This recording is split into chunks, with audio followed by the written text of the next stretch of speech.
Good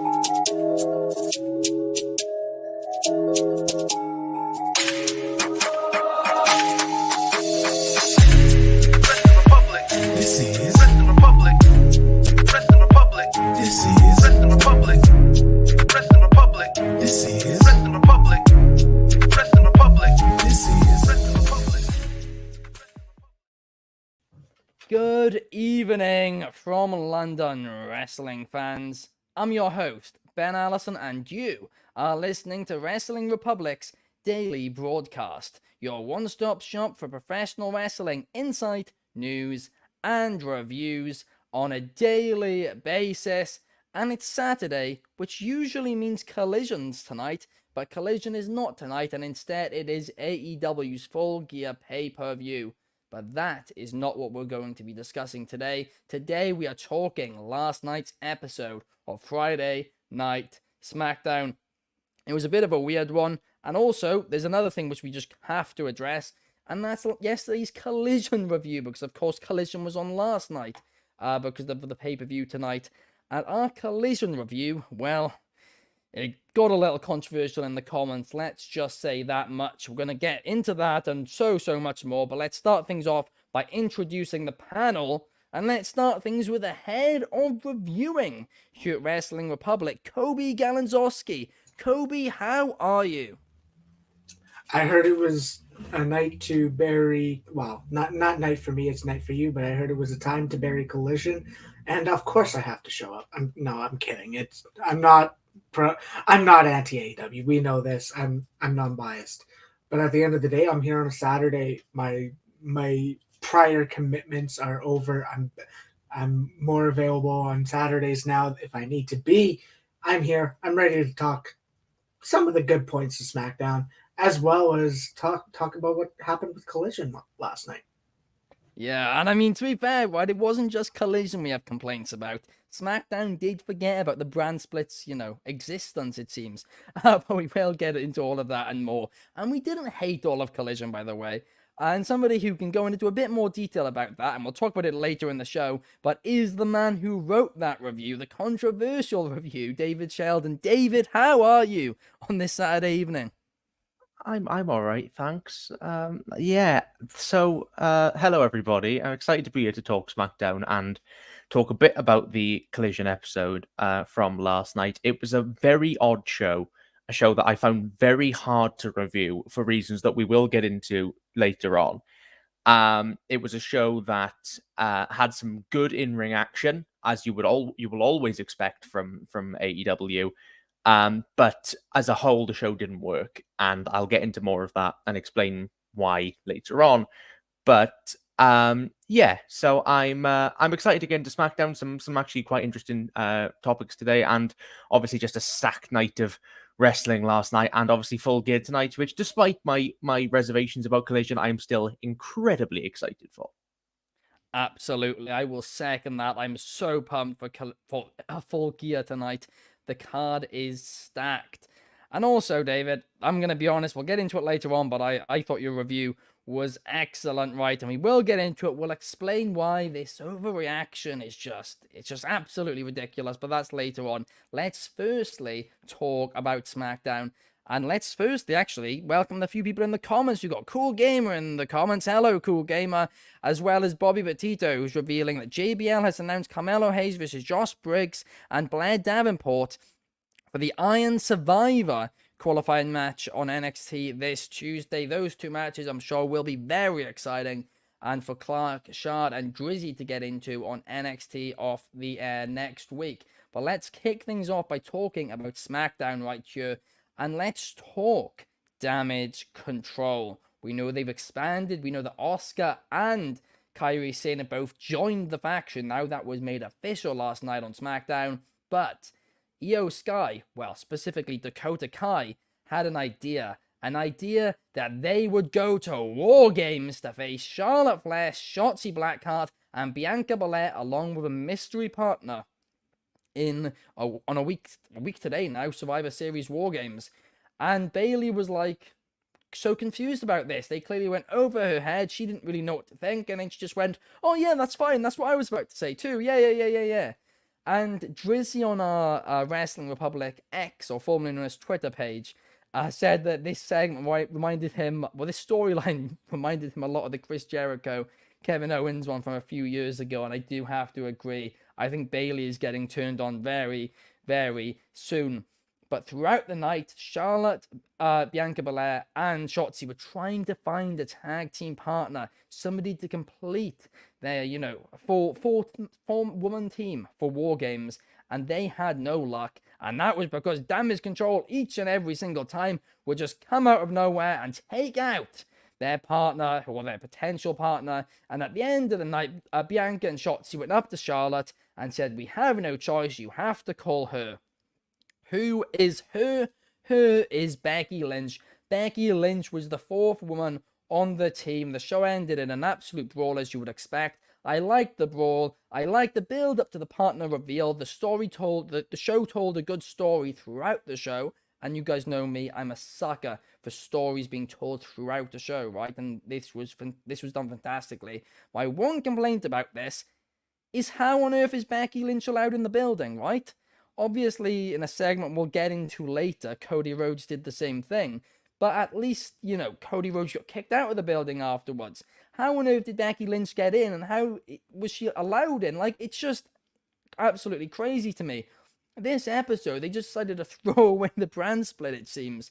Especially when you have a perfectly good Jade Cargill, who could have been this, fourth spot, making her debut match or something like that. This just feels very, very random to me. It really does just feel like Becky Lynch has just been thrown into this. And I don't know why. I don't know why at all. Coby, what did you think of this? What did you think about Damage Control setting up War Games? I mean, you did enough burying for the logistics of it. And I mean, the other one is why is it taking 5 minutes for Becky Lynch to get there? What is the hotel in the arena? We don't know. Theoretically, that's the logic gap that also is presented. One, why is Nick Aldis not saying anything about Becky Lynch being there? Because he did say something about Cody. And the other one is, how are we supposed? This is the problem, because it is a 2-hour show. They can kind of work. It's kind of limiting. But it was like, I don't know if she's coming. Oh, we got to go to the ring, and they're in the ring in 5 minutes. And then I don't know. That's the weird part to me. But the other thing is the mixed opportunity, because last week this is very much being presented as kind of Damage Control versus Team Bianca. Bianca's kind of the leader. She's siding with Shotzi and Charlotte. She introduced them last week. This entire thing of Bianca, throughout the night, Bianca was trying to recruit. She talked to Michin. She was talking to Zelina Vega. And I mean, I liked what commentary did here. They had Road Dogg, of course, subbing for Corey Graves. Proud new father. Congratulations. But Road Dogg is going, if I'm anyone who sees Bianca Belair trying to walk up to you, I'm going to run away, because I know what Damage Control just did to people engaging with Bianca. I liked that part. I liked the entire story of Damage Control trying to stop them from finding a partner. But the biggest thing is why is Charlotte the one calling Becky? To me, the move would have been Bianca Belair getting Becky. Because and I'm not saying they don't have the opportunity, because they do next week on SmackDown, but the entire storyline that they can tell is Bianca and Becky were in the ring when Damage Control debuted.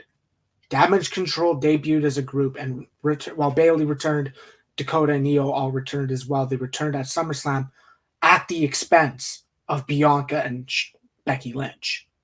Charlotte's doesn't need to be mentioned in that sense. Yes, she's in the match, but I think it's just a weird opportunity, because now we're going back to we know what Charlotte and Becky has done.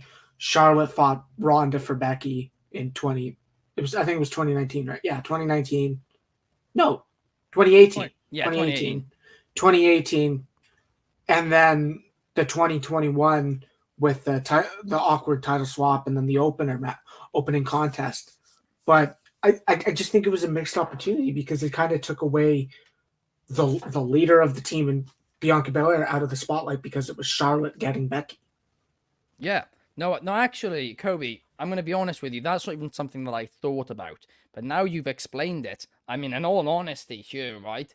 It's true. It should have been Bianca to call Becky because obviously we know Charlotte and Becky have a lot of history, but they could have done what, they love to do.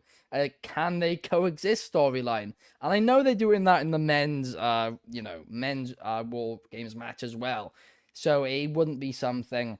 It might feel a bit repetitive if they did it, but at least, Bianca and Becky have pretty much always been on, decent terms, whereas Charlotte and Becky, I mean, last time that we knew they weren't on good terms, so how are they now back on good terms? It's been a couple of years in fairness, but I'm still excited for this match. I do think it's going to be a fantastic match. I think there's a potential for it to even main event the show, to be honest, because you really could have, Damage Control win it, and then as soon as after they win it, Io Sky could do, chair to the back of Bayley or something like that. And they just all turn on Bayley and how that's how you end the show. Because I think this match will be an absolute banger of a bout, as I like to say. But David, what about you? What are your thoughts heading into this War Games match and the build for it on SmackDown? Well, as you said, Ben, I like an episode with a continuing storyline. Also, to me, to be honest with you, a lot of the story through this show with the face team was kind of there. I wasn't invested enough to really care about, oh, should so and so be in the building? I was just like, oh, Becky's in the match, cool, and that'll be fun. I like Becky, she's great. And that was about where my thing ended. Like the points you've all brought up are absolutely accurate, and they're absolutely true. But they never really crossed my head because we've seen far more stupid stuff in wrestling. Wrestling is wrestling. The brand. I mean, I'm not. Never been that bothered about the brand split anyway. Although I do like a sense of continuity, and there are complaints to be had there certainly. I just think the interesting thing, and I think the reason why they're kind of not going with the can they coexist on the face team is because we kind of got that already with the heel team, with Bayley and the new kind of competition. Although it was resolved, you can still see the tension, you can still see the cracks, and that is, I think, quite interesting. I'm really excited for this match. I'm excited to see Kyrie and Io and all the people in War Games, and it's a really nice lineup. And yeah, I think it'd be a fun match. Do I think it's going to main event the show? It can. It certainly can. I think they'll probably main event it with the men's one just because it's been going on. This storyline's been going on for about 16 years. And I think they're going to want to do the big blow off. But I'm not bothered what main events the show, to be honest, because either of the War Games matches feel like they can main event. Yeah, it was a totally fine angle through the show. I enjoyed it enough for what it was. But the main takeaway for me is Becky's in War Games, which is nice. I agree. I thought it would be Becky, but I expect Cargill was another possibility in there as well. And the heel team is fascinating to me right now, and I love that dynamic. And I think that is the interest point going into War Games. And I think the face team are kind of just a thrown together group of who can we have go up against them. Well, it makes sense to put these guys together. So yeah, absolutely functional and a nice announcement. Yeah, no, I do agree with you there. It was functional, and I'm looking forward to it. It's a fun match. Yes, Becky Lynch, the brand split. That is a controversial talking point, but at the end of the day, Becky Lynch is in War Games. That will be fun. But Coby, I know you said something about Becky Lynch's Instagram video. So I mean, that's the thing, is we want to talk about a lot of like social media engagement and all that. Becky posted a video on Instagram, and it was, I mean, she's doing the thing she's been doing, and because she's writing a book, so she's typing on a computer, and she has her phone there, and it rings Charlotte Flair, and she doesn't answer, throws the phone, doesn't want to answer it. She does it again. She answers it, says no, and then she answers it, and then finally listens before doing a transition to her in her gear in the arena. It's fun. It's engagement. I kind of like the fact that she was willing to do a video of that sense. I thought it's fun, but it still doesn't negate the criticisms that we've already talked about. But I 100% agree. I'm excited for the match anyway, because Becky Lynch is one of the better women's wrestlers that you can put in the ring, especially in the sense of a War Games. So it should be fun. It should deliver. No, it And should. that's That does. what should happen. That does sound quite funny, to be honest with you, that Instagram video. Good on Becky. But now your point about her getting to the arena is even worse. It's like, how on earth did she, save her document, throw her gear on, leave her wherever she was, hotel, and get to the arena in time? That would be quite funny, to be honest with you. But we'll have to complain about that one another time, because I have something to complain about now, guys. I'm not happy. And in fact, I'm not even not happy. I am furious, because Pretty Deadly, right? After the injury, the devastating injury that Elton Prince went through and recovered miraculously from that shoulder injury, he was able to walk again, right? Following on from this, they should have been given an automatic championship opportunity. But no. This new Nick Aldis general manager goes, hang on, Pretty Deadly. We know you've already beaten the Brawling Brutes. Well, you're going to have to beat them again, but also the Street Profits. It's absolutely outrageous. Yes, boys. I'm furious. I absolutely am. I don't know what city it was in, but whatever city it was in, add screw job onto the end of it, because that's what this was. But Street Profits got the win. It was quite a fun match. But after the match, Ridge Holland walked out on Butch. Are we finally going to see Butch become Pete Dunne again and have a singles run? Please, please, please. But I don't know if this is where it's going. I feel like this might end up going to Ridge Holland versus Sheamus, with then Butch just as Sheamus's manager or something. I'm a bit worried, but hopefully I'm just being overly worried here and it'll end up being great. But Pretty Deadly, they were screwed, and I will not forget about this, Nick Aldis. But Coby, what did you think about this absolute screw job? It's an absolute screw job. You never fail to amaze me there, Benjamin. At the end of the day, I thought this match was fun. It was enjoyable. It was a good triple threat match, triple threat tag team match. I thought the crowd was kind of in. They were into it about 0.5 of a star. And there was a good action. I liked I liked the Brawling Brutes almost getting the beats of the Bottom on Pretty Deadly, and then the Street Profits stopped them before getting it. That's the thing. There's a difference between the multi-tag matches that we see on AEW, and there's a difference between what we see in NXT and WWE.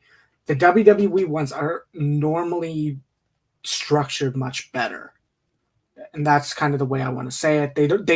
They let things breathe. They don't have it be a 15-minute sprint for the whole time or a 10-minute sprint.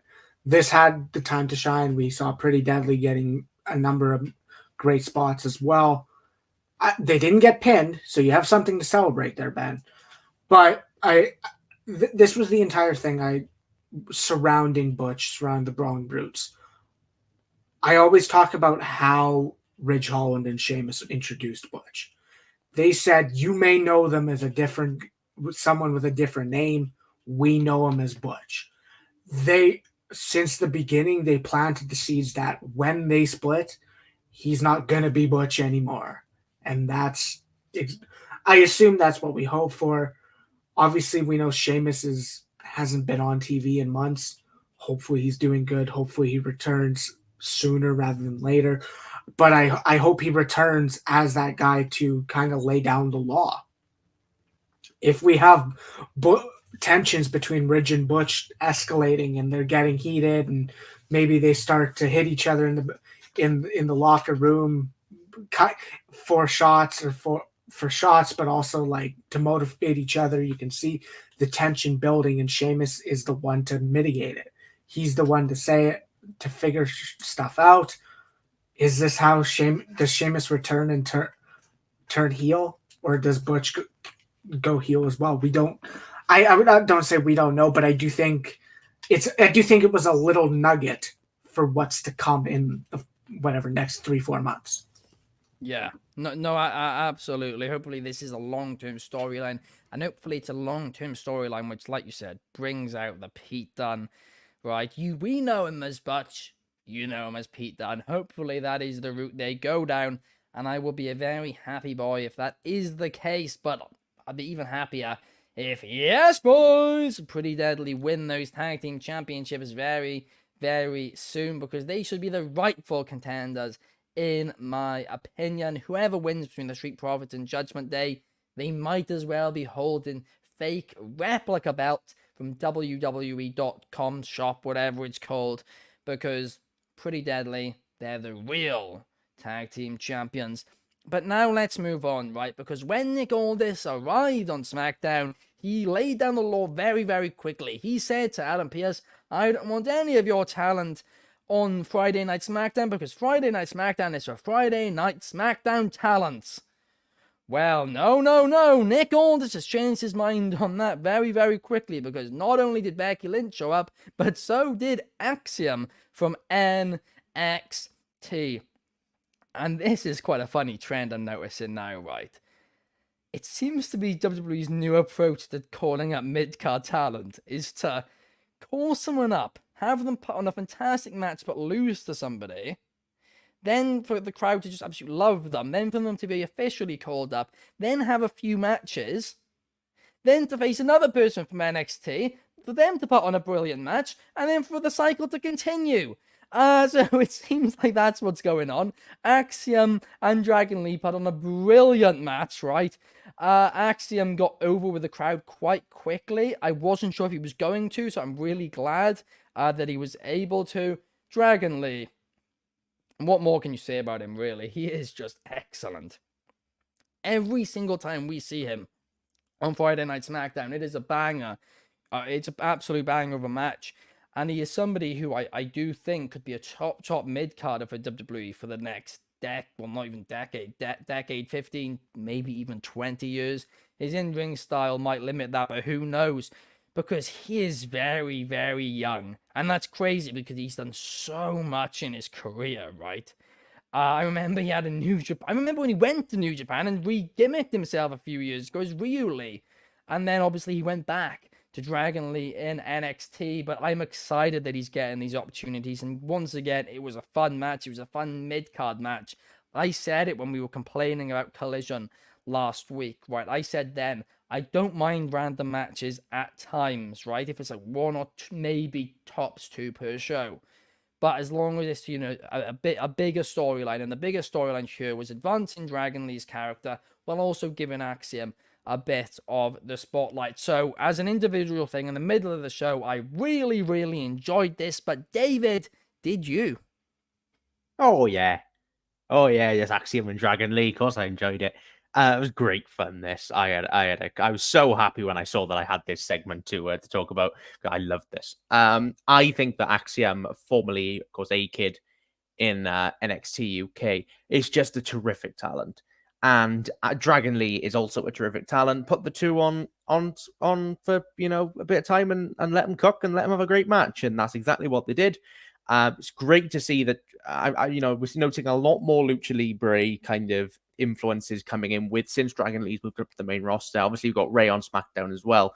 I hope that we are building and Cedric as well, of course. So I do hope that we are building this kind of more cruiserweight division down on SmackDown, because obviously SmackDown was so known for its cruiserweight division, back in the mid 2000s. So, I'm all up for putting more emphasis on the cruiserweights down there. It was a terrific match, some just brilliant action as well. Felt important for a mid card match. Felt great showcase for Axiom, and yeah, it was it wasn't anything that's going to shatter the earth, but it was just a really entertaining athletic showcase, and as entertaining athletic showcases go, and sensible and smart and logical athletic showcase as well. Really, really liked it.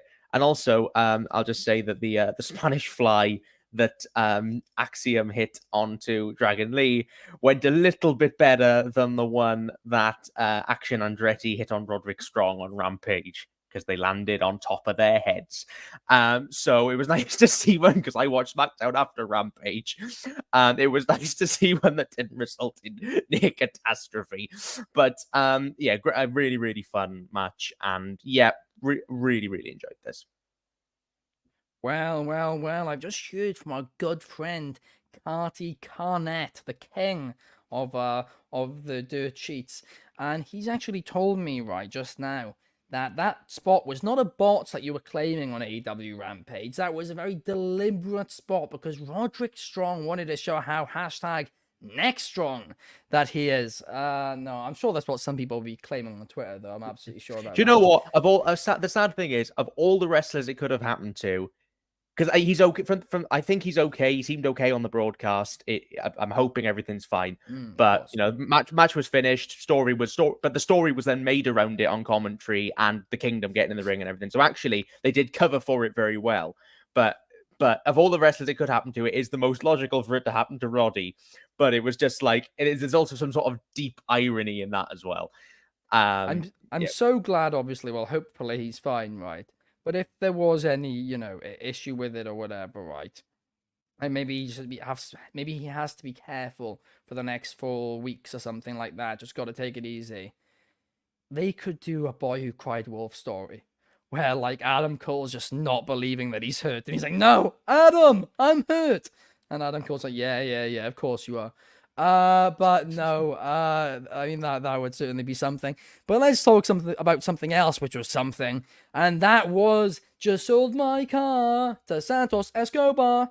People were chanting that at the UK live events again the other day, actually, for him. But yeah, Santos Escobar now a full-blown heel, back to his NXT persona, and this man, well, he's just a brilliant heel. Obviously, they turned him face to give him that Rey Mysterio rub, but he is naturally just a phenomenal heel. He absolutely is. And he delivered a great promo last night on SmackDown. There was a few what chants, but he handled those quite well. Zelina Vega came out. She was in tears, but he just sent her away. And then out came Cruz del Toro and Joaquin Wilde. And they were like, well, no, we can't stand for this. You are in the wrong, Santos. And Santos was like, well, if I'm in the wrong, then you walk out of this ring. And they go, okay, we'll leave. They walk to leave, and Santos Escobar says nope, and takes them out. And then Carlito comes out to, take out Santos Escobar. Santos Escobar retreats. And that is the match which they're building up now. That's going to take place at Survivor Series War Games. I'm enjoying this storyline. Santos Escobar, great heel. I despise every single person in that crowd who chanted what, as I always do in what chants. They get right under my skin.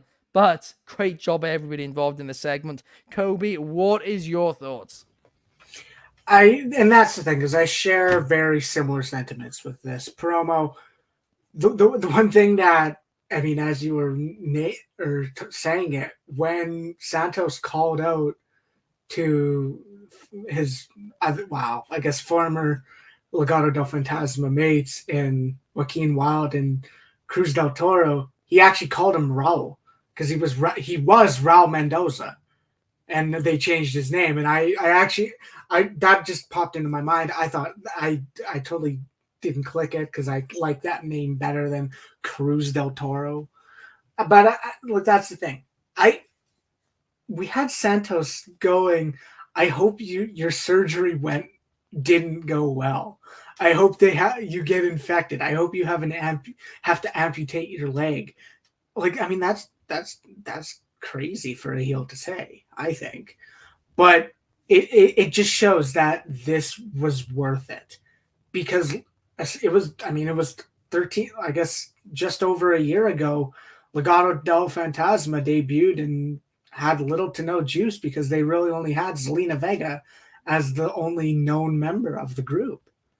And now obviously it's not Legado del Fantasma, but Santos is known. He had that face run, and now people have a reason to hate this man, because he essentially, he almost ended Ray's career for all we know. Ray's probably going to come back, of course, not sure when, but this was very well done. Like, not only do we have this one promo worked on 3 different dynamics. The dynamic of Cruz del Toro and Joaquin Wilde basically saying, no, you went too far. We're with, like, they're going to stay with the LWO. We had Zelina Vega start, and this is where again, I'm going to bring up social media. Zelina Vega mentioned on Twitter that, or well, X/Twitter, that Santos came to Zelina Vega for their initial debut a year ago. So we're building the tag team thing. We're building the dynamic between Santos and Zelina Vega, and we're adding heat between Santos and Carlito. That's the thing. This is a match that I don't want to say 6 months ago I saw happening, because I don't think any of us saw Carlito getting a kind of a full-time role in WWE again. And the funny statistic is it's his first PLE match since 2007. Yeah. It's a crazy statistics for Carlito, but I'm excited for the match because they're two really good talent, and I think they can really have a good match. And it really has this kind of dynamic and storyline has to have some juice until Ray returns. And that's kind of the interesting part. And I think it does right now, because you have the three dynamics. Does Santos rebuild Legado with new people? I don't know. But that's where I'm excited to see if this goes or not. But Santos did great in his promo. Absolutely. I couldn't agree more. And that's a fantastic point you made. This entire segment did well, advancing multiple different storylines within that same storyline. Whoever wrote this segment, whoever produced this segment, well done to you. That is how to tell a story. But now let's talk about the Bloodline story, because Solo Sikoa, we know he beat John Cena a few weeks ago at Crown Jewel, and out came Paul Heyman with Solo Sikoa on his return to SmackDown, and Paul Heyman declared that John Cena, his career is over. Solo Sikoa has ended it. Decent promo, not one of Heyman's better ones, but it did its job well. And then this led into LA Knight coming out delivering a typical good LA Knight promo, and then going into Jimmy Uso versus LA Knight. And LA Knight got that victory over Jimmy Uso, but then it broke out into, the entire Bloodline thing where, there's all the numbers against LA Knight again. And then guess who came out? Well, is this AEW X New Japan? Because it feels like Forbidden Door. Cody Rhodes came running down from Raw. How he got into the arena, beyond me. And he started brawling the Bloodline again. So clearly they've decided now, randomly halfway through November, that, hey, this is when they want Cody to enter back into the Bloodline story. This feels so random to me. Dare I say, this feels like they're doing Cody versus Roman Reigns somehow at the Royal Rumble, and then Rock Roman at WrestleMania. I mean, it's just so random. Why now? Why now is Cody thinking, I should go back to SmackDown and start messing with the Bloodline again? It was just very weird. It's not like him and LA Knight really have a connection or anything like that. And it's not like he was helping his friend Jey Uso. That would be a way more natural way of getting him, over there if they restarted the Jimmy J thing again. This made, I guess, no sense to me, to be honest with you. And I wasn't even that critical watching it. But now just talking about it on air, I mean, I didn't like this thinking about it. Why was Cody on SmackDown? Why now? Why now? Answer me, David. I have no idea. Because they've got nothing else for any of them to do. That's the reason why.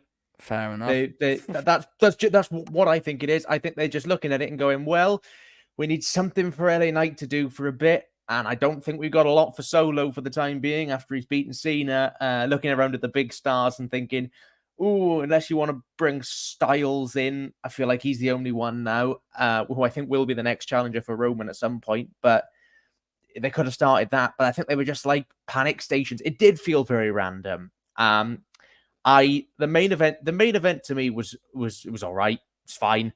I've seen this stuff just before.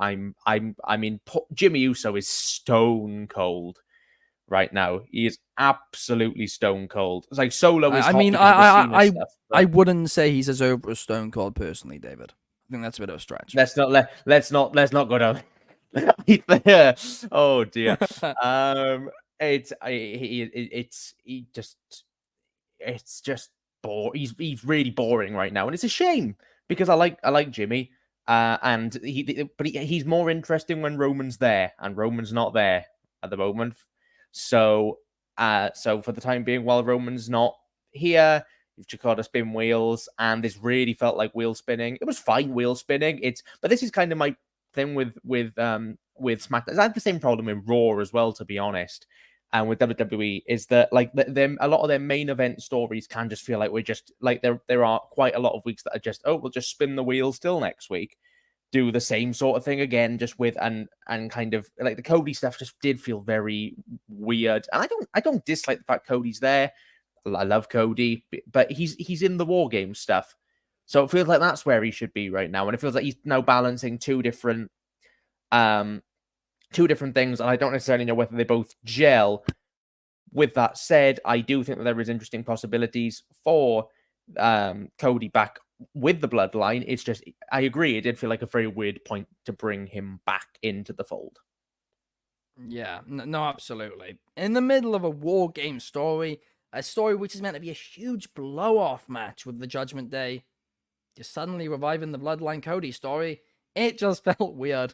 And I'm really worried they're gonna rush into Cody Roman. I'm getting that feeling right now.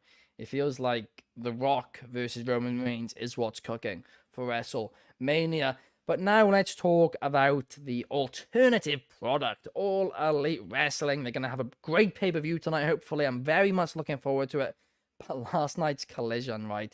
It went head-to-head with SmackDown, and it scored 2.5 stars out of 5 on our scale, which is a below average weekly show, right? A 3.5, 3.75 is that's very good weekly show. And then when we 4s plus is usually just pay-per-views, for the most part anyway, right? So our system does work a little bit like that. But anyway, I'm going to very quickly read out the overview of David's, the overall paragraph on David's review, right? Because David rated 2.5 out of 5 and then said this. It may at first glance seem confusing why the rating for this week's Collision is so low considering the relatively high ratings so many matches were given. And it is true that for the most part the matches on this show were technically very well wrestled, and are certainly good matches bell to bell. However, we do not rate shows on an average system here at Wrestling Republic, and instead take many factors into consideration when finalizing a full show grade. The matches, while all very good, didn't reach the threshold of 4.25 stars needed to get it up to 0.75 or above, though I do acknowledge and appreciate the consistency of the action this week. Now, this is when it gets good. The show's biggest fundamental problem was very inadequate storytelling, with the exception of the excellent Cage promo to open the show and hints of an interest between Soho and Parker. This show felt like a complete waste of time, ambling along with a mediocre and jumbled structure and a stench of filler wafting in the air.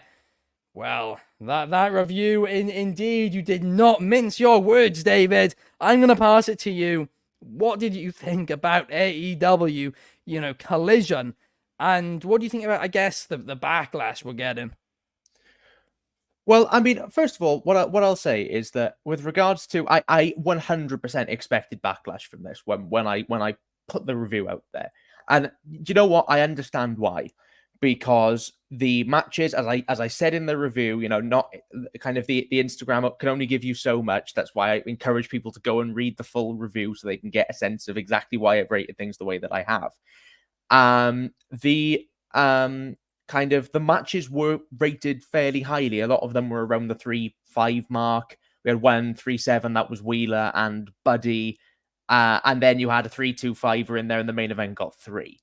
But the thing is, in every one of those matches, they were very heavily docked by inadequate storytelling, because the problem you had with this show was that while at the end of every match I was going, that was quite very well wrestled, but I didn't really care, or the crowd were quite dead for it, or what was in the case of the very good 4-way with Cage, Penta, Brian Cage, Penta, Beretta, and Commander. Great wrestling, but why was it on the go home show for Full Gear? It's completely out of the blue.